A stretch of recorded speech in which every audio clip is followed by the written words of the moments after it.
Le énième départ depuis un ferry, parce que le migrathlon est une épreuve très spécifique ici dans les Balkans. C'est la seule migration de masse accueillant plus de 800 000 réfugiés en un an, Michel. Et pour accueillir autant de migrants, on organise des milliers de vagues de départ sur toutes sortes d'embarcations de fortune pour rejoindre la ligne sur les plages grecques. Oui, Jean-Baptiste, et d'ailleurs on peut souligner au passage le travail inhumain effectué par les réseaux de passeurs qui sont chargés de cette basse besogne. Allez, 5400 km à parcourir à pied de la Grèce à l'Allemagne. Voilà un peloton de Syriens, ils sont généreux dans l'effort, les Syriens, ils tiennent le rythme. Ah oui, c'est le moins qu'on puisse dire, et l'allure est souple.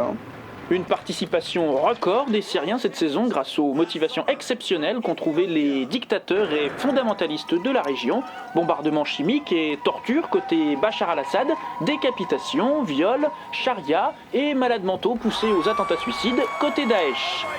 Et sans oublier les guerres humiliantes imposées par l'histoire et surtout par l'Occident depuis la chute de l'Empire ottoman il y a déjà un siècle. Vous avez raison de le préciser, Michel. Bref, tout ça, ça motive bien à s'aligner au départ de ce migrathlon.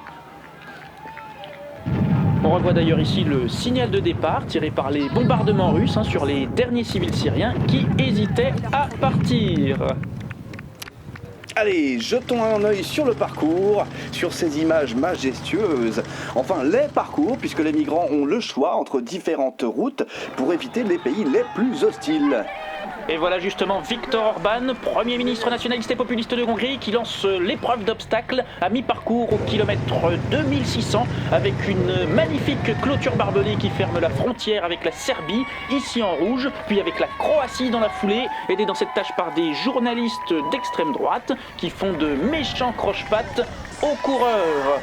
C'est quand même oublier un peu vite que les Hongrois ont été eux-mêmes des réfugiés il y a seulement 60 ans, Jean-Baptiste, qui fuyaient l'armée soviétique, et plus de 170 000 réfugiés hongrois avaient alors été répartis dans de nombreux pays d'accueil d'Europe et d'Amérique du Nord. Et oui, Michel, vous avez raison de le préciser, le migrathlon, pour ce qui est de l'organisation à l'arrivée, ce n'est plus vraiment ce que c'était.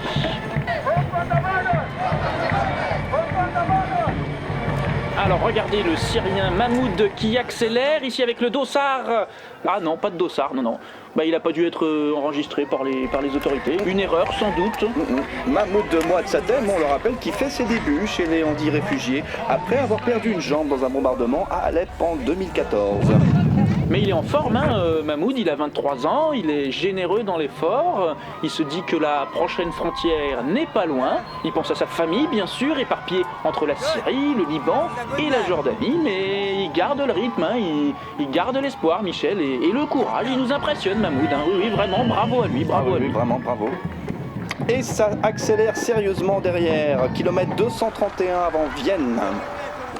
Oh, mais retour à la frontière Croatie-Slovénie qui vient de se fermer également, suivi de la Macédoine et l'Autriche. Vous voyez, là, ça devient un vrai, comment on pourrait dire, une sorte de labyrinthe mouvant. Les migrants sont renvoyés d'un pays à l'autre comme des boules de flipper, finalement. C'est ça, tout à fait, Jean-Baptiste. Et ne pas oublier les ravitaillements. Ah oui, alors n'allez pas me rater le ravito, c'est important. Pour garder le rythme, très important les ravitaillements à ce niveau-là. Heureusement que les populations locales sont plutôt accueillantes, d'ailleurs contrairement à leur gouvernement respectif. Allez, on va s'intéresser maintenant au finish. Ici, en Allemagne, les visages sont souvent marqués, comme vous pouvez le voir sur ces images. On est content aussi, souvent des larmes, car certains sont allés au bout d'eux-mêmes pour relever ce qui est sans doute le plus grand défi de leur vie, arriver au bout de cette première migration massive du XXIe siècle. Malheureusement, ce n'est pas le cas pour tout le monde. Beaucoup sont renvoyés chez eux dans la guerre par la Turquie avec l'aide de Frontex. Ah, c'est terrible, le migrathlon, c'est une leçon de vie. Une vraie leçon de vie, effectivement, Michel, merci. Et on se retrouve après une courte pause pour la suite des hostilités. Merci, Michel.